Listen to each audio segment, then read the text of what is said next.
Programme खबर पड़ताल देख रहे दर्शकों का बहुत बहुत स्वागत है। मैं हाँ जगदीश संधू। इस प्रोग्राम के विच असी सूबे दियां प्रमुख सियासी खबरों के उपर पड़ताल करते हैं। अज जिस मुद्दे पर गलबात करन जा रहे हैं, नवजोत सिंह सिद्धू के खिलाफ लगातार कांग्रेस के ही आगुआं वालों अनुशासनहीनता के इल्जाम लगाए जा रहे हैं। उन्होंने स्टाइल नूं लैके सवाल खड़े किए जाते हैं तो सिद्धू के उपर होर भी कई किस्म के इल्जाम ने वो पार्टी के आगुआं वालों ही लगाए जाते रहे हैं। नवजोत सिंह सिद्धू ने उम्मीदवारों के लिए खूब प्रचार किया कांग्रेस के उम्मीदवारों लिए, पर अज जदों नवजोत सिंह सिद्धू खुद प्रचार कर रहे हैं तो यह देखा जा रहा है कि कोई कांग्रेस का वड्डा आगू सिद्धू के हक दे विच प्रचार करने के लिए नहीं पहुँच रहा। इस मुद्दे पर गल करांगे तो नाल दी नाल गल करांगे कांग्रेस के वड्डे आगुआं के परिवारक मैंबरां वालों पार्टी नूं छड्ड के होर पार्टियां दे विच भी जा रहे हैं तो आज़ाद तौर पर भी उम्मीदवार ਦੇ तौर पर लड़ रहे हैं। सो इन्हां सारे मुद्दों के उपर गल करांगे। सीनियर पत्रकार सुरिंदर डल्ला जी मेरे नाल स्टूडियो के विच मौजूद ने। डल्ला साहब बहुत बहुत स्वागत है तुहाडा प्रोग्राम के विच। बहुत बहुत धन्यवाद जगदीश जी और दुनिया भर के पंजाबियों का भी बहुत बहुत धन्यवाद। डल्ला साहब पहला सवाल जिहड़ा मैं नवजोत सिंह सिद्धू नूं लैके करांगा, अमृतसर पूर्वी दे विच लगातार नवजोत सिंह सिद्धू प्रचार कर रहे हैं, लगातार लोगों के नाल जुड़े हुए हैं, पर देखण दे विच आया कि कोई भी वड्डा आगू कांग्रेस का उन्हां दे हक दे विच आके प्रचार नहीं करके गया, जबकि सिद्धू नवजोत सिंह सिद्धू ने सारे वड्डे उम्मीदवारों के हक दे विच लगभग पंजाब दे विच रैलियां कीतियां सन। की कारण समझते हो? तो लगातार सिद्धू के स्टाइल नूं लैके भी सवाल खड़े करते रहे हैं कांग्रेस के ही आगू, उन्होंने अनुशासनहीन तक कह दिता गया सी कई आगुआं वालों। किवें देखते हो सिद्धू के इस विरोध नूं ते हुण भी हक दे विच कोई नहीं पहुँच रहा? नहीं देखो, नवजोत सिंह सिद्धू ने सारिਆਂ ਦੇ हक च प्रचार नहीं किया, लेकिन कई उम्मीदवारों के हक च प्रचार किया। दूजी गल ਇਹ ਤਾਂ देखो चरणजीत चन्नी होना ਨੂੰ ਜਦੋਂ ਮੁੱਖ ਮੰਤਰੀ ਦਾ ਚਿਹਰਾ ਐਲਾਨਿਆ ਗਿਆ ਉਹਦੇ ਪਿੱਛੇ ਤਰਕ ਦਿੱਤੇ ਗਏ। मैं मीडिया ਦੀਆਂ ਰਿਪੋਰਟਾਂ ਵੀ ਸੁਣਦਾ ਰਿਹਾ। ਤਰਕ ਦਿੱਤੇ ਗਏ कि नवजोत सिंह सिद्धू ਸਾਰਿਆਂ ਨੂੰ ਨਾਲ ਲੈ ਕੇ नहीं ਚੱਲੇ, नवजोत सिंह सिद्धू ਦੀ ਜ਼ਿਆਦਾ ਬਣਦੀ नहीं ਕਿਸੇ ਨਾਲ। फिर ਕਈਆਂ ਨੇ ਇਹ ਵੀ ਕਿਹਾ कि नवजोत सिंह सिद्धू ਕੱਲੇ ਚੱਲਣਾ ਪਸੰਦ ਕਰਦੇ ਨੇ। ਕਈ ਤਰ੍ਹਾਂ ਦੀਆਂ ਗੱਲਾਂ ਆਈਆਂ, ਪਰ ਸਵਾਲ ਇਹ ਵੱਡਾ ਹੈ कि नवजोत सिंह सिद्धू ਤੇ ਇਲਜ਼ਾਮ ਲਾਉਣ ਵਾਲੇ नवजोत सिंह सिद्धू ਤੇ ਇਲਜ਼ਾਮ ਲਾਉਣ ਵਾਲੇ ਆਪਣੇ ਮੰਜੇ ਥੱਲੇ ਸੋਟਾ ਨਹੀਂ ਫੇਰਦੇ। ਹੁਣ ਅੱਜ ਤੁਸੀਂ ਮੈਂ ਤੁਹਾਨੂੰ ਦੱਸਦਾ ਵੀ ਨਵੀਂ ਤਰ੍ਹਾਂ ਦੇ ਪਰਦੇਫਾਸ਼ ਹੋ ਰਹੇ ਆ, ਨਵੀਂ ਤਰ੍ਹਾਂ ਦੇ ਖੁਲਾਸੇ ਹੋ ਰਹੇ ਆ। ਹੁਣ ਮੈਨੂੰ ਪਤਾ ਲੱਗਿਆ ਕਿ ਕਾਂਗਰਸ ਦੀ ਹਾਈ ਕਮਾਂਡ ਕੋਲੇ ਸ਼ਿਕਾਇਤਾਂ ਪਹੁੰਚ ਗਈਆਂ। ਸ਼ਿਕਾਇਤਾਂ ਇਹ ਪਹੁੰਚ ਗਈਆਂ ਵੀ ਤੁਸੀਂ ਚਰਨਜੀਤ ਚੰਨੀ ਨੂੰ ਮੁੱਖ ਮੰਤਰੀ ਦਾ ਚਿਹਰਾ ਐਲਾਨਤਾ। ਚਰਨਜੀਤ ਚੰਨੀ ਕਹਿੰਦੇ ਵੀ ਅਸੀਂ ਅਨੁਸ਼ਾਸਨ 'ਚ ਸਭ ਨੂੰ ਨਾਲ ਲੈ ਕੇ ਚੱਲਾਂਗੇ। ਹੁਣ ਚਰਨਜੀਤ ਚੰਨੀ ਉਹਨਾਂ ਦੇ ਆਪਣੇ ਭਰਾ ਮਨੋਹਰ ਸਿੰਘ, ਉਹਨਾਂ ਨੇ ਵੀ ਕਹਿੰਦੇ ਜਿਹੜਾ ਬੱਸੀ ਪਠਾਣਾ ਉੱਥੋਂ ਕਾਗਜ਼ ਭਰਤੇ ਸੀ ਜੀ। ਉੱਥੇ ਕਾਂਗਰਸ ਦਾ ਜਿਹੜਾ ਹੈ ਵਿਧਾਇਕ ਸੀ, ਮੌਜੂਦਾ ਸਿਟਿੰਗ ਵਿਧਾਇਕ ਗੁਰਪ੍ਰੀਤ ਸਿੰਘ ਜੀਪੀ, ਉਹਦੀ ਟਿਕਟ ਚਾਹੁੰਦੇ ਸੀ। ਚਰਨਜੀਤ ਚੰਨੀ ਦੇ ਭਰਾ ਟਿਕਟ ਨਹੀਂ ਮਿਲੀ ਕਿਉਂਕਿ ਫਾਰਮੂਲਾ ਸੀ ਇੱਕ ਪਰਿਵਾਰ 'ਚ ਇੱਕੋ ਟਿਕਟ ਮਿਲਣੀ। ਹੁਣ ਹਾਲਾਂਕਿ ਚਰਨਜੀਤ ਚੰਨੀ ਦੇ ਪਰਿਵਾਰ 'ਚ ਤਾਂ 2 ਟਿਕਟਾਂ ਮਿਲ ਗਈਆਂ ਨਾ, ਇੱਕ ਚਰਨਜੀਤ ਚੰਨੀ ਨੂੰ ਮਿਲ ਗਈ ਚਮਕੌਰ ਸਾਹਿਬ, ਇੱਕ ਚਰਨਜੀਤ ਚੰਨੀ ਨੂੰ ਮਿਲ ਗਈ ਭਦੌੜ। ਚਰਨਜੀਤ ਚੰਨੀ ਸਾਹਿਬ 2 ਥਾਂ ਆ ਗਏ। ਹੁਣ ਉਹਨਾਂ ਦੇ ਭਰਾ ਉੱਥੇ ਖੜ੍ਹ ਗਏ। देखो चरणजीत चन्नी का परिवार 3 सीटां ਦੇ ਉੱਤੇ ਦਾਅਵੇਦਾਰੀ ਜਤਾ ਰਿਹਾ ਸੀ। ਇਹਦਾ ਮਤਲਬ ਹੈ ਉਹਨਾਂ ਦੇ ਭਰਾ ਮਨੋਹਰ ਸਿੰਘ ਚਾਹੁੰਦੇ ਸੀ ਮੈਨੂੰ ਟਿਕਟ ਦਿਓ ਬੱਸੀ ਪਠਾਣਾ ਤੋਂ, ਉੱਥੇ ਸਿਟਿੰਗ ਐਮਐਲਏ ਹੈ ਗੁਰਪ੍ਰੀਤ ਸਿੰਘ ਜੀਪੀ। ਸੋ ਹੁਣ ਉਹ ਉੱਥੇ ਆਜ਼ਾਦ ਖੜ ਗਏ, ਉਹਨਾਂ ਨੇ ਕਾਗਜ਼ ਵੀ ਭਰਤੇ। ਹੁਣ ਚਰਨਜੀਤ ਚੰਨੀ ਅੱਗੇ ਚੁਣੌਤੀ ਹੈ ਕਿ ਚਰਨਜੀਤ ਚੰਨੀ ਕੀ ਕਾਂਗਰਸ 'ਚ ਅਨੁਸ਼ਾਸਨ ਲਿਆ ਸਕਣਗੇ? ਹੁਣ ਤਾਂ ਮੁੱਖ ਮੰਤਰੀ ਦਾ ਚਿਹਰਾ ਨੇ, ਕੀ ਆਪਣੇ ਭਰਾ ਨੂੰ ਬਿਠਾ ਸਕਣਗੇ ਜਾਂ ਹਜੇ ਵੀ ਉਹ ਕਹਿਣਗੇ ਵੀ ਉਹਨਾਂ ਦਾ ਭਰਾ ਆਜ਼ਾਦ ਹੀ ਲੜਨ? ਹੁਣ ਇਹ ਇੱਕ ਵੱਡਾ ਸਵਾਲ ਹੈ ਜਿਹਦਾ ਜਵਾਬ ਹਾਈ ਕਮਾਂਡ ਤੱਕ ਕਹਿੰਦੇ ਸ਼ਿਕਾਇਤਾਂ ਪਹੁੰਚੀਆਂ ਨੇ। ਕਈ ਕਾਂਗਰਸ ਦੇ ਵਰਕਰਾਂ ਨੇ ਉੱਥੇ ਸੁਨੇਹੇ ਲਾਏ ਨੇ ਵੀ ਚਰਨਜੀਤ ਚੰਨੀ ਉਹਨਾਂ ਨੂੰ ਮੁੱਖ ਮੰਤਰੀ ਦਾ ਚਿਹਰਾ ਐਲਾਨਿਆ, ਉਹਨਾਂ ਨੂੰ ਕਹੋ ਵੀ ਕਾਂਗਰਸ ਨੂੰ ਹੁਣ ਸੰਗਠਿਤ ਕਰਨ। ਡੱਲਾ ਸਾਹਿਬ ਕਾਰਨ ਕੀ ਸਮਝਦੇ ਹੋ? ਸੀਐਮ ਫੇਸ ਇੱਕ ਵੱਡਾ ਸੂਬੇ ਦਾ ਸਭ ਤੋਂ ਵੱਡਾ ਆਗੂ ਕਾਂਗਰਸ ਵੱਲੋਂ ਪ੍ਰੋਜੈਕਟ ਕੀਤਾ ਗਿਆ ਸੀਐਮ ਚੰਨੀ ਨੂੰ, ਉਹ ਵੀ ਆਪਣੇ ਪਰਿਵਾਰ ਦੇ ਵਿੱਚ ਇਸ ਫੁੱਟ ਨੂੰ ਨਹੀਂ ਰੋਕ ਸਕੇ, ਸਿਆਸੀ ਫੁੱਟ ਮੈਂ ਕਹਾਂਗਾ ਸਿਆਸੀ ਫੁੱਟ ਨੂੰ ਨਹੀਂ ਰੋਕ ਸਕੇ। ਉਹਨਾਂ ਦੇ ਭਰਾ ਹੀ ਆਜ਼ਾਦ ਤੌਰ 'ਤੇ ਚੋਣਾਂ ਲੜਨ ਚਲੇ ਗਏ। ਕੀ ਕਾਰਨ ਸਮਝਦੇ ਹੋ? ਇਸ ਦੇ ਪਿੱਛੇ ਕੀ ਕਾਰਨ ਹੋ ਸਕਦਾ? ਦੇਖੋ ਮੈਨੂੰ ਇਹ ਲੱਗਦਾ ਕਿ ਨਿੱਜੀ ਫੈਸਲਾ ਹੁੰਦਾ, ਕਿਸੇ ਦਾ ਵੀ ਭਰਾ ਅਲੱਗ ਲੜ ਸਕਦਾ, ਪਰ ਜਦੋਂ ਅਸੀਂ ਕਿਸੇ ਨੂੰ ਮੁੱਖ ਮੰਤਰੀ ਦਾ ਚਿਹਰਾ ਐਲਾਨ ਦਿੰਦੇ ਹਾਂ, ਚਰਨਜੀਤ ਚੰਨੀ ਦੇ ਭਰਾ ਪਹਿਲਾਂ ਚਰਨਜੀਤ ਚੰਨੀ ਉਹਨਾਂ ਦੇ ਨਾਲ ਕੰਮ ਕਰਦੇ ਰਹੇ ਨੇ, ਸੇਵਾ ਵੀ ਕਰਦੇ ਰਹੇ ਨੇ। ਅਸਤੀਫਾ ਦੇਣ ਤੋਂ ਬਾਅਦ ਕਹਿੰਦੇ ਸਰਕਾਰੀ ਨੌਕਰੀ ਤੋਂ ਉਹਨਾਂ ਨੇ ਅਸਤੀਫਾ ਦਿੱਤਾ ਸੀ, ਜਿੰਨੀ ਕੁ ਮੈਨੂੰ ਜਾਣਕਾਰੀ ਹੈ। ਹੁਣ ਅਗਰ ਅਜਿਹੀ ਸੂਰਤ ਹੋਵੇ ਫਿਰ ਤਾਂ ਹੁਣ ਚਰਨਜੀਤ ਚੰਨੀ ਉਹਨਾਂ ਦੇ ਨਾਲ ਉਹਨਾਂ ਨੂੰ ਚੱਲਣਾ ਚਾਹੀਦਾ ਸੀ। ਹੁਣ ਉਹਨਾਂ ਦੇ ਭਰਾ ਉਹਨਾਂ ਨੂੰ ਚਾਹੀਦਾ ਸੀ ਕਿ ਉਹ ਚਰਨਜੀਤ ਚੰਨੀ ਉਹਨਾਂ ਦੀ ਮਦਦ ਕਰਨ, ਕਿਉਂਕਿ ਚਰਨਜੀਤ ਚੰਨੀ ਉਹਨਾਂ ਕੋਲ ਇੰਨਾ ਸਮਾਂ ਨਹੀਂ। ਹੁਣ ਉਹ ਦੂਜੇ ਹਲਕਿਆਂ 'ਚ ਵੀ ਜਾ ਰਹੇ ਨੇ, ਉਹ ਚਮਕੌਰ ਸਾਹਿਬ ਉਹਨਾਂ ਕੋਲ ਘੱਟ ਸਮਾਂ ਹੈ, ਭਦੌੜ ਉਹਨਾਂ ਕੋਲ ਘੱਟ ਸਮਾਂ ਹੈ। ਇਹ ਨਾ ਹੋਵੇ ਚਰਨਜੀਤ ਚੰਨੀ ਦੀਆਂ ਦੋਨੇ ਸੀਟਾਂ ਹੀ ਸਵਾਲਾਂ 'ਚ ਆ ਜਾਣ। ਅਗਰ ਚਰਨਜੀਤ ਚੰਨੀ ਉਹਨਾਂ ਦੀਆਂ ਇਹ ਸੀਟਾਂ ਕਮਜ਼ੋਰ ਹੁੰਦੀਆਂ ਨੇ ਜਾਂ ਹਰਦੀਆਂ ਨੇ, ਇਹਦੇ 'ਚ ਚਰਨਜੀਤ ਚੰਨੀ ਦਾ ਨੁਕਸਾਨ ਨਹੀਂ, ਕਾਂਗਰਸ ਪਾਰਟੀ ਦਾ ਵੀ ਨੁਕਸਾਨ ਹੈ। ਹੁਣ ਭਦੌੜ ਦੀ ਸੀਟ ਜਾਂ ਤਾਂ ਕਿਸੇ ਹੋਰ ਵਰਕਰ ਨੂੰ ਦਿੱਤੀ ਹੁੰਦੀ, ਉਹ ਆਪਣੀ ਮਿਹਨਤ ਕਰਕੇ ਉੱਥੇ ਜਿੱਤਦਾ। ਜੇ ਚਰਨਜੀਤ ਚੰਨੀ ਦੋਨੇ ਸੀਟਾਂ ਜਿੱਤਦੇ ਵੀ ਨੇ ਤਾਂ ਵੀ ਇੱਕ ਸੀਟ ਖਾਲੀ ਛੱਡਣੀ ਪੈਣੀ ਹੈ, ਇੱਕ ਤੋਂ ਅਸਤੀਫਾ ਦੇਣਾ ਪੈਣਾ। ਸੋ ਅਜਿਹੀ ਸੂਰਤ 'ਚ ਚਰਨਜੀਤ ਚੰਨੀ ਉਹਨਾਂ 'ਤੇ ਵੱਡੀ ਜ਼ਿੰਮੇਵਾਰੀ ਹੈ ਕਿ ਉਹ ਘੰਟਾ ਕੁ ਲਾ ਕੇ ਆਪਣੇ ਭਰਾ ਨੂੰ ਨਾਲ ਲੈਣ, ਉਹਨਾਂ ਨੂੰ ਸਮਝਾਉਣ ਕਿ ਆਪਾਂ ਉਹ ਸੀਟ ਹੈ ਜਿਹੜੀ ਉੱਥੇ ਆਪਾਂ ਆਪਣੇ ਕਾਗਜ਼ ਵਿਡਰਾ ਕਰੀਏ, ਜਾਂ ਕਾਂਗਰਸ ਪਾਰਟੀ ਦਾ ਜਿਹੜਾ ਸਿਟਿੰਗ MLA ਹੈ, ਜਿਹੜਾ ਚੋਣ ਲੜ ਰਿਹਾ ਕੈਂਡੀਡੇਟ ਹੈ, ਆਪਾਂ ਉਹਦੇ ਹੱਕ 'ਚ ਬੈਠ ਜਾਈਏ ਤਾਂ ਕਿ ਲੋਕਾਂ 'ਚ ਅਨੁਸ਼ਾਸਨ ਦਾ ਜਿਹੜਾ ਸੁਨੇਹਾ ਜਾਵੇ। ਸਿਰਫ ਚਰਨਜੀਤ ਚੰਨੀ ਦੇ ਭਰਾ ਦੀ ਗੱਲ ਨਹੀਂ, ਹੁਣ ਤੁਸੀਂ ਰਾਣਾ ਗੁਰਜੀਤ ਦੀ ਵੀ ਗੱਲ ਦੇਖੋ। ਰਾਣਾ ਗੁਰਜੀਤ ਹੁਣੀ ਕਈ ਵਾਰ ਸਵਾਲ ਖੜੇ ਕਰਦੇ ਨੇ ਨਵਜੋਤ ਸਿੰਘ ਸਿੱਧੂ ਤੇ। ਰਾਣਾ ਗੁਰਜੀਤ ਦਾ ਆਪਣਾ ਪੁੱਤ ਚੋਣ ਲੜ ਰਿਹਾ ਸੁਲਤਾਨਪੁਰ ਲੋਧੀ ਤੋਂ। ਮੈਂ ਉਹਨਾਂ ਦਾ ਨਾਮ ਪੜ੍ਹ ਰਿਹਾ ਸੀ, ਰਾਣਾ ਗੁਰਜੀਤ ਦੇ ਪੁੱਤਰ ਦਾ, ਰਾਣਾ ਇੰਦਰ ਪ੍ਰਤਾਪ ਸਿੰਘ। ਉਹਨਾਂ ਨੇ ਸੁਲਤਾਨਪੁਰ ਲੋਧੀ ਤੋਂ ਕਾਗਜ਼ ਭਰਤੇ। ਹੁਣ ਸੁਲਤਾਨਪੁਰ ਲੋਧੀ ਤੋਂ ਨਵਤੇਜ ਚੀਮਾ 2 ਵਾਰ ਦਾ MLA ਹੈ, ਸਿਟਿੰਗ MLA ਹੈ। ਹੁਣ ਨਾ ਹਰੀਸ਼ ਚੌਧਰੀ ਉੱਥੇ ਕੁਝ ਕਰ ਪਾ ਰਹੇ ਨੇ ਜਿਹੜੇ AICC ਦੇ ਪ੍ਰਭਾਰੀ ਨੇ, ਨਾ ਚਰਨਜੀਤ ਚੰਨੀ ਉੱਥੇ ਕੁਝ ਕਰ ਪਾ ਰਹੇ ਨੇ। ਰਾਣਾ ਗੁਰਜੀਤ ਉਹਨਾਂ ਦਾ ਪੁੱਤ ਉਸੇ ਤਰ੍ਹਾਂ ਮੈਦਾਨ 'ਚ ਲੱਗਿਆ ਤੇ ਰਾਣਾ ਗੁਰਜੀਤ ਕਹਿੰਦੇ ਨੇ ਵੀ ਅਸੀਂ ਸੀਟ ਜਿੱਤ ਕੇ ਕਾਂਗਰਸ ਨੂੰ ਹੀ ਦੇ ਦੇਣੀ। ਹੁਣ ਤੁਸੀਂ ਦੇਖੋ ਜਿਹੜੇ ਵੱਡੇ ਮੰਤਰੀ ਨੇ, ਰਾਣਾ ਗੁਰਜੀਤ ਤਾਂ ਮੰਤਰੀ ਹੈ। ਹੁਣ ਜਾਂ ਤਾਂ ਰਾਹੁਲ ਗਾਂਧੀ ਦੀ ਗੱਲ ਨਹੀਂ ਸੁਣਦੀ ਪਾਰਟੀ ਰਾਹੁਲ ਗਾਂਧੀ ਦੀ ਜਾਂ ਤਾਂ ਗੱਲ ਨਹੀਂ ਸੁਣਦੀ, ਜਾਂ ਰਾਹੁਲ ਗਾਂਧੀ ਨੇ ਕਿਹਾ ਹੀ ਨਹੀਂ ਕਿਸੇ ਨੂੰ ਵੀ ਭਾਈ ਚਰਨਜੀਤ ਚੰਨੀ ਜੀ, ਰਾਣਾ ਗੁਰਜੀਤ ਜੀ ਤੇ ਜਸਬੀਰ ਡਿੰਪਾ ਜੀ, ਉਹਨਾਂ ਦਾ ਭਰਾ ਵੀ ਚਲਾ ਗਿਆ। ਜਾਂ ਤਾਂ ਰਾਹੁਲ ਗਾਂਧੀ ਨੇ ਇਹਨਾਂ ਨੂੰ ਕੋਈ ਸੁਨੇਹਾ ਹੀ ਨਹੀਂ ਲਾਇਆ ਵੀ ਭਾਈ ਤੁਸੀਂ ਆਪਣੇ ਕਾਂਗਰਸ ਦੇ ਕੈਂਡੀਡੇਟਾਂ ਦੇ ਖਿਲਾਫ ਆਪਣੇ ਕੈਂਡੀਡੇਟ ਵਿਡਰਾਅ ਕਰਾਓ, ਜਾਂ ਉਹਨਾਂ ਨੂੰ ਬਿਠਾਓ, ਜਾਂ ਉਹਨਾਂ ਨੂੰ ਪਾਰਟੀ ਨਾਲ ਤੋਰੋ। ਜਾਂ ਕਾਂਗਰਸ ਰਾਹੁਲ ਗਾਂਧੀ ਨੂੰ ਇਹ ਪਤਾ ਹੀ ਨਹੀਂ।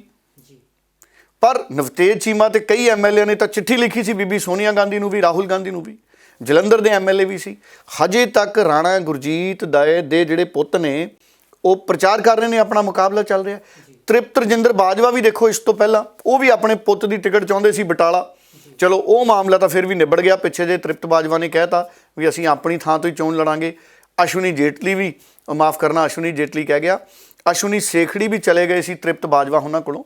ਤ੍ਰਿਪਤ ਬਾਜਵਾ ਦੇ ਨਾਲ ਪੁਰਾਣੇ ਸਾਥੀ ਰਹੇ ਨੇ ਉਹ। ਅਸ਼ਵਨੀ ਸੇਖੜੀ ਕਹਿੰਦੇ ਵੀ ਅਸੀਂ ਮਾਰਗਦਰਸ਼ਨ ਲੈਣ ਆਏ ਹਾਂ ਤ੍ਰਿਪਤ ਬਾਜਵਾ ਜੀ ਤੋਂ। ਚਲੋ ਉਹਨਾਂ ਦੀ ਤਾਂ ਸਾਂਝ ਪੈ ਗਈ। ਹੁਣ ਕੱਲ ਦੇਖੋ ਜਸਬੀਰ ਡਿੰਪਾ ਦਾ ਭਰਾ, ਉਹ ਵੀ ਕਾਂਗਰਸ ਛੱਡ ਕੇ ਰਾਜਨ ਗਿੱਲ ਅਕਾਲੀ ਦਲ 'ਚ ਸ਼ਾਮਲ ਹੋ ਗਿਆ।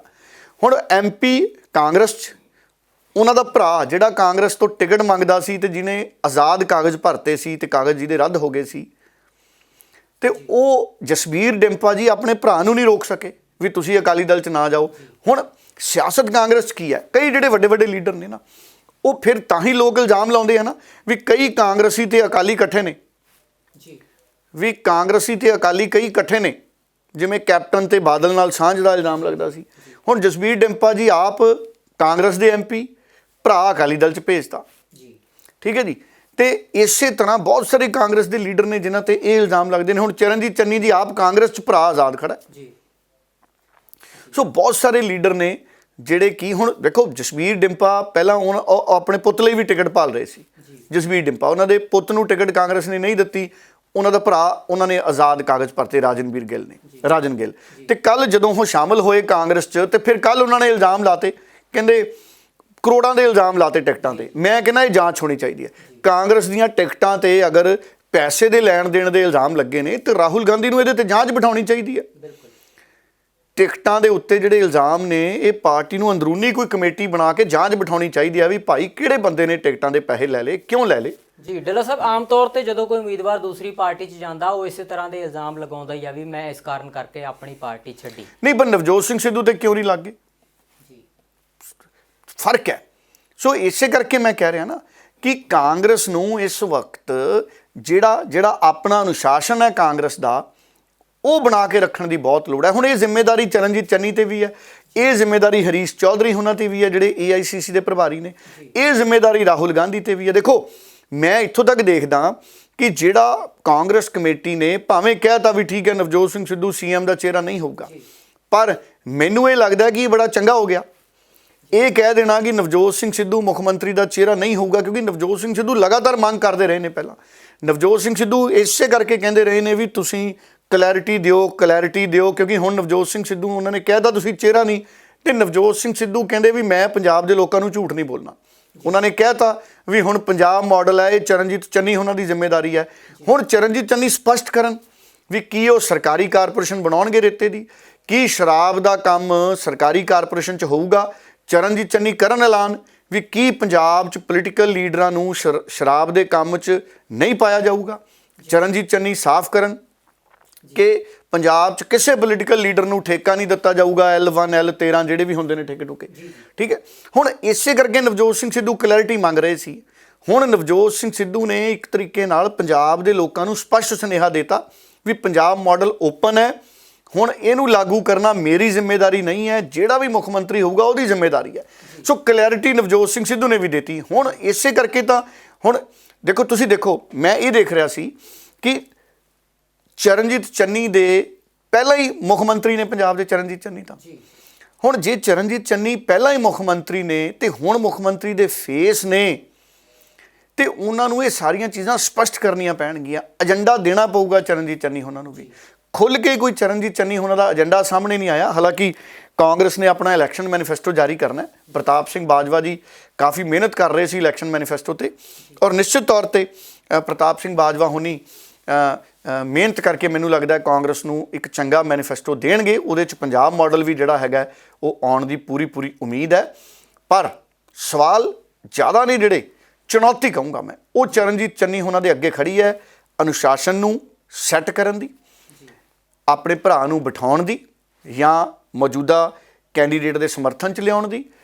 ਡਿੰਪਾ ਦਾ ਜਿਹੜਾ ਭਰਾ ਚਲਿਆ ਗਿਆ, ਉਸ ਮਾਮਲੇ ਦੇ ਵਿੱਚ ਕਿਵੇਂ ਅੱਗੇ ਤੋਂ ਸਾਵਧਾਨੀ ਰੱਖੀ ਜਾਵੇ, ਔਰ ਰਾਣਾ ਗੁਰਜੀਤ ਦਾ ਪੁੱਤਰ ਜਿਹੜਾ ਆਜ਼ਾਦ ਖੜਾ ਹੈ, ਉਹਨੂੰ ਕਿਵੇਂ ਪਾਰਟੀ ਦੇ ਵਿੱਚ ਪਾਰਟੀ ਦੇ ਉਮੀਦਵਾਰ ਦੇ ਸਮਰਥਨ 'ਚ ਲਿਆਂਦਾ ਜਾਵੇ। ਇਹ ਵੀ ਜ਼ਿੰਮੇਵਾਰੀਆਂ ਹੁਣ ਚਰਨਜੀਤ ਚੰਨੀ ਦੇ ਸਾਹਮਣੇ ਹੈ। ਸੋ ਇਹ ਚੀਜ਼ਾਂ ਬੜੀਆਂ ਜ਼ਰੂਰੀ ਨੇ। ਇਕੱਲੇ ਨਵਜੋਤ ਸਿੰਘ ਸਿੱਧੂ ਨੂੰ ਕਹਿ ਕੇ ਕਈ ਲੀਡਰਾਂ ਵੱਲੋਂ ਹਰ ਚੀਜ਼ ਤੇ ਨਵਜੋਤ ਸਿੰਘ ਸਿੱਧੂ ਦੀ ਜ਼ਿੰਮੇਵਾਰੀ ਪਾ ਕੇ ਗੱਲ ਨਹੀਂ ਬਣਨੀ। ਬਹੁਤ ਵੱਡੀ ਚੁਣੌਤੀ ਹੈ ਕਾਂਗਰਸ ਦੇ ਲਈ। ਸਰਕਾਰ ਬਣਨੀ ਬੜੀ ਔਖੀ ਹੈ, ਐਂਟੀ ਇਨਕੰਬੈਂਸੀ ਬਹੁਤ ਜ਼ਿਆਦਾ ਹੈ। ਔਰ ਉਂਝ ਵੀ ਜਿਸ ਦਿਨ ਦਾ ਇਹ ਕਹਿਤਾ ਕਾਂਗਰਸ ਨੇ ਕਿ ਨਵਜੋਤ ਸਿੰਘ ਸਿੱਧੂ CM ਦੇ ਚਿਹਰੇ ਨਹੀਂ, ਉਹਦੇ ਨਾਲ ਕਾਂਗਰਸ ਦੇ ਜਿਹੜੇ ਲੋਕ ਨੇ ਉਹ ਅੰਦਰੂਨੀ ਸਰਵੇਖਣ ਕਰ ਰਹੇ ਨੇ। ਮੈਨੂੰ ਲੱਗਦਾ ਅੰਦਰ ਖਾਤੇ ਕਾਂਗਰਸ ਦੇ ਲੀਡਰਾਂ ਨੂੰ ਪਤਾ ਲੱਗ ਜਾਣਾ ਕੀ ਵਾਪਰ ਰਿਹਾ ਜੀ। ਕਾਂਗਰਸੀ ਆਗੂਆਂ ਨੂੰ ਜਿਨ੍ਹਾਂ ਦੇ ਪਰਿਵਾਰਕ ਮੈਂਬਰ ਛੱਡ ਕੇ ਜਾ ਰਹੇ ਨੇ, ਉਹਨਾਂ ਨੂੰ ਵੀ ਆਪਣੀ ਪੀੜ੍ਹੀ ਥੱਲੇ ਸੋਟਾ ਮਾਰਨ ਦੀ ਜ਼ਰੂਰਤ ਹੈ, ਕਹਿਣ ਦਾ ਮਤਲਬ ਡੱਲਾ ਸਾਹਿਬ। ਪਰ ਕਾਰਨ ਕੀ ਸਮਝਦੇ ਹੋ? ਕੀ ਕਾਂਗਰਸੀ ਆਗੂਆਂ ਦਾ ਆਪਸ ਦੇ ਵਿੱਚ ਤਾਲਮੇਲ ਨਹੀਂ ਹੈ, ਜਿਹੜੇ ਆਪਣੇ ਹੀ ਉਮੀਦਵਾਰਾਂ ਦੇ ਖਿਲਾਫ ਜਿਹੜੇ ਆਪਣੇ ਪਰਿਵਾਰਕ ਮੈਂਬਰਾਂ ਨੂੰ ਖੜੇ ਕਰ ਰਹੇ ਨੇ? ਜਿਵੇਂ ਰਾਣਾ ਗੁਰਜੀਤ ਦੀ ਗੱਲ ਕੀਤੀ, ਹੋ ਸਕਦਾ ਚਰਨਜੀਤ ਚੰਨੀ ਹੁਣਾਂ ਦੇ ਭਰਾ ਆ ਜਿਹੜੇ ਉਹਨਾਂ ਨਾਲ ਨਾਰਾਜ਼ ਹੋਣ ਜਾਂ ਕਿਸੇ ਗੱਲ ਕਰਕੇ ਉਹਨਾਂ ਨੂੰ ਛੱਡ ਕੇ ਆਜ਼ਾਦ ਉਮੀਦਵਾਰ ਦੇ ਤੌਰ ਤੇ ਖੜੇ ਹੋ ਗਏ, ਪਰ ਰਾਣਾ ਗੁਰਜੀਤ ਹੁਣਾਂ ਦਾ ਪੁੱਤਰ ਤਾਂ ਉਹਨਾਂ ਦੀ ਸਹਿਮਤੀ ਦੇ ਨਾਲ ਹੀ ਖੜਾ ਹੋਇਆ। ਦੇਖੋ, ਦੋ ਚੀਜ਼ਾਂ ਹੁੰਦੀਆਂ ਚੋਣਾਂ ਦੇ ਦਿਨਾਂ 'ਚ। ਜਦੋਂ ਅਜਿਹਾ ਕੁਝ ਹੁੰਦਾ ਨਾ, ਫਿਰ ਜ਼ਿੰਮੇਵਾਰੀ ਬਣਦੀ ਹੈ ਵੱਡੇ ਲੀਡਰਾਂ ਦੀ। ਤੁਸੀਂ ਦੇਖੋ, ਮੁੱਖ ਮੰਤਰੀ ਚਰਨਜੀਤ ਚੰਨੀ ਨੂੰ CM ਫੇਸ ਬਣਾਤਾ। ਸਰਕਾਰ ਬਣਾਉਣ ਦੀ ਜ਼ਿੰਮੇਵਾਰੀ ਹੈ, ਸਾਰਿਆਂ ਨੂੰ ਨਾਲ ਲੈ ਕੇ ਚੱਲਣ ਦੀ ਜ਼ਿੰਮੇਵਾਰੀ ਹੈ, ਪਰਿਵਾਰ ਨੂੰ ਤਾਂ ਨਾਲ ਲੈ ਕੇ ਚੱਲਣ ਨਾ। ਇਸੇ ਤਰ੍ਹਾਂ ਰਾਣਾ ਗੁਰਜੀਤ ਮੰਤਰੀ ਹੈ, ਉਹ ਦੂਸਰੇ ਕੈਂਡੀਡੇਟਾਂ ਨੂੰ ਜਿਤਾਉਣ ਲਈ ਯੋਗਦਾਨ ਪਾਉਣ। ਸਗੋਂ ਦੀ ਮੰਤਰੀ ਤਾਂ ਦੂਸਰਿਆਂ ਨੂੰ ਜਿਤਾਉਣ ਲਈ ਯੋਗਦਾਨ ਪਾਉਣ। ਅਗਰ ਪਾਰਟੀ ਦੇ ਕੈਂਡੀਡੇਟ ਦੇ ਸਾਹਮਣੇ ਹੀ ਉਹਨਾਂ ਦਾ ਪੁੱਤ ਆਜ਼ਾਦ ਖੜਾ ਹੈ ਤੇ ਫਿਰ ਕਾਂਗਰਸ ਦੀ ਸਥਿਤੀ ਉਸ ਹਲਕੇ 'ਚ ਖਰਾਬ ਹੁੰਦੀ ਹੈ। ਸੋ 3 ਹਲਕੇ ਸਿੱਧੇ ਕਾਂਗਰਸ ਦੇ ਚੁਣੌਤੀਪੂਰਵਕ ਬਣ ਗਏ, ਜਿੱਥੇ ਚਰਨਜੀਤ ਚੰਨੀ ਦੇ ਭਰਾ ਖੜੇ ਹੋ, ਜਿੱਥੇ ਰਾਜਨ ਗਿੱਲ ਹੁਣ ਅਕਾਲੀ ਦਲ 'ਚ ਚਲੇ ਗਏ, ਡਿੰਪਾ ਉਹਨਾਂ ਦਾ ਹਲਕਾ ਹੈ, ਉੱਥੇ ਸਿੱਕੀ ਪਾਰਟੀ ਦਾ ਉਮੀਦਵਾਰ ਹੈ, ਤੇ ਨਵਤੇਜ ਚੀਮਾ ਕਾਂਗਰਸ ਦਾ ਉਮੀਦਵਾਰ ਹੈ, ਸੁਲਤਾਨਪੁਰ ਲੋਧੀ ਉੱਥੇ ਰਾਣਾ ਗੁਰਜੀਤ ਦੇ ਪੁੱਤਰ ਆ ਗਏ। ਸੋ ਇਹ ਚੁਣੌਤੀਆਂ ਬਣ ਜਾਂਦੀਆਂ ਨੇ ਜਗਜੀਤ ਜੀ। ਡੱਲਾ ਸਾਹਿਬ, ਇਹ ਤਾਂ ਆਪਾਂ ਪਰਿਵਾਰਾਂ ਦੀ ਗੱਲ ਕਰ ਰਹੇ ਸੀ। ਆਗੂਆਂ ਦੇ ਵੱਡੇ ਪਰਿਵਾਰਾਂ ਦੇ ਜਿਹੜੇ ਮੈਂਬਰ ਆ ਉਹ ਦੂਜੀਆਂ ਪਾਰਟੀਆਂ 'ਚ ਗਏ। ਹੋਰ ਵੀ ਬਹੁਤ ਸਾਰੇ ਅਜਿਹੇ ਹਲਕੇ ਨੇ ਜਿੱਥੇ ਕਾਂਗਰਸ ਦੇ ਕਹਿੰਦੇ ਕਹਾਉਂਦੇ ਲੀਡਰ ਹੈ ਜਿਹੜੇ ਦੂਜੀਆਂ ਪਾਰਟੀਆਂ ਤੋਂ ਟਿਕਟਾਂ ਲੈ ਗਏ। ਕੀ ਇਸ ਗੱਲ ਦਾ ਨੁਕਸਾਨ ਵੀ ਹੋ ਸਕਦਾ ਕਾਂਗਰਸ ਨੂੰ? ਨਹੀਂ, ਨਿਸ਼ਚਿਤ ਤੌਰ ਤੇ। ਜਦੋਂ ਦੇਖੋ, ਆਮ ਆਦਮੀ ਪਾਰਟੀ ਨੇ ਤਾਂ ਕਈ ਉਮੀਦਵਾਰ ਇਹੋ ਜਿਹੇ ਨੇ ਜਿਨ੍ਹਾਂ ਨੇ ਕਾਂਗਰਸ ਦੇ ਜਿਹੜੇ ਨਾਰਾਜ਼ ਸੀ ਉਹਨਾਂ ਨੂੰ ਟਿਕਟਾਂ ਦੇਤੀਆਂ, ਅਕਾਲੀ ਦਲ ਦੇ ਨਾਰਾਜ਼ ਸੀ ਉਹਨਾਂ ਨੂੰ ਟਿਕਟਾਂ ਦੇਤੀਆਂ। ਦੇਖੋ, ਟਿਕਟ ਦੇ ਲਈ ਦੂਸਰੀਆਂ ਪਾਰਟੀਆਂ 'ਚ ਜਿਹੜੇ ਲੋਕ ਚਲੇ ਗਏ ਉਹ ਤਾਂ ਗੱਲ ਸਮਝ ਆਉਂਦੀ ਹੈ ਵੀ ਉਹ ਪੱਕੇ ਤੌਰ ਤੇ ਤੋੜ ਵਿਛੋੜਾ ਕਰ ਗਏ। ਪਰ ਜਿਨ੍ਹਾਂ ਦੇ ਪਰਿਵਾਰ 'ਚ ਇੱਕ ਧਿਰ ਪਰਿਵਾਰ ਦੀ ਕਾਂਗਰਸ 'ਚ ਹੈ ਤੇ ਦੂਜੀ ਧਿਰ ਜਾਂ ਸਹਿਮਤੀ ਨਾਲ ਜਾਂ ਅਸਹਿਮਤੀ ਨਾਲ ਮੁਕਾਬਲੇ 'ਚ ਆ ਗਈ, ਉੱਥੇ ਜਿਹੜੀ ਹੈ ਇਹ ਇਸ ਮਾਮਲੇ ਨੂੰ ਚੁਣੌਤੀ ਦੇ ਨਾਲ ਨਿਬੇੜਨ ਦੀ ਲੋੜ ਪੈਂਦੀ ਹੈ। ਡੱਲਾ ਸਾਹਿਬ, PM ਮੋਦੀ ਨੇ ਹੁਣੇ ਸੂਬੇ ਦੇ ਲੋਕਾਂ ਨੂੰ ਵਰਚੁਅਲ ਤਰੀਕੇ ਦੇ ਨਾਲ ਸੰਬੋਧਨ ਕੀਤਾ ਤੇ ਹੁਣ ਖਬਰ ਇਹ ਆਈ ਹੈ ਕਿ PM ਮੋਦੀ 14 ਤਰੀਕ, 16 ਤਰੀਕ ਅਤੇ 17 ਤਰੀਕ ਨੂੰ ਪੰਜਾਬ ਦੇ ਵਿੱਚ ਆਉਣਗੇ ਅਤੇ ਪੰਜਾਬ ਦੇ ਲੋਕਾਂ ਨੂੰ ਸੰਬੋਧਨ ਕਰਨਗੇ। 14 ਤਰੀਕ ਨੂੰ ਜਲੰਧਰ ਵਿਖੇ ਆਉਣਗੇ, 16 ਤਰੀਕ ਨੂੰ ਪਠਾਨਕੋਟ ਤੇ ਫਿਰ ਅਬੋਹਰ 17 ਤਰੀਕ ਨੂੰ ਸੰਬੋਧਨ ਕਰਨਗੇ ਪੀਐਮ ਮੋਦੀ। ਕਿਵੇਂ ਦੇਖਦੇ ਹੋ ਡੱਲਾ ਸਾਹਿਬ ਇਸ ਫੈਸਲੇ ਨੂੰ? ਦੇਖੋ ਜੀ, ਪ੍ਰਧਾਨ ਮੰਤਰੀ ਨੇ ਵੀ ਇਹਨਾਂ ਇਲੈਕਸ਼ਨਾਂ ਦੇ ਵਿੱਚ ਆਪਣਾ ਜ਼ੋਰ ਪਾਉਣਾ ਹੈ, ਪ੍ਰਚਾਰ ਕਰਨਾ ਹੈ ਆਪਣੀ ਪਾਰਟੀ ਲਈ। ਪਹਿਲਾਂ ਉਹ ਆ ਰਹੇ ਨੇ 14 ਨੂੰ ਜਲੰਧਰ। ਦੇਖੋ ਪਿਛਲੀ ਰੈਲੀ ਉਹਨਾਂ ਦੀ ਵਰਚੁਅਲ ਸੀ, ਹੁਣ ਉਹ ਜਲੰਧਰ 'ਚ ਉਸੇ ਤਰ੍ਹਾਂ ਕਰਨਗੇ ਜਿਵੇਂ ਰਾਹੁਲ ਗਾਂਧੀ ਨੇ ਇੱਥੇ ਆ ਕੇ ਕੀਤੀ ਹੈ, ਜਾਂ ਮਾਇਆਵਤੀ ਨੇ ਕੀਤੀ ਹੈ, ਜਾਂ ਸੁਖਬੀਰ ਬਾਦਲ ਕਰਦੇ ਆ। ਔਰ ਜਲੰਧਰ 'ਚ ਆਉਣਗੇ ਨਰਿੰਦਰ ਮੋਦੀ, ਫਿਰ ਗੁਰਦਾਸਪੁਰ ਕਰਨਗੇ, ਪਠਾਨਕੋਟ ਗੁਰਦਾਸਪੁਰ ਜ਼ਿਲ੍ਹੇ 'ਚ, ਤੇ ਫਿਰ ਅਬੋਹਰ 'ਚ।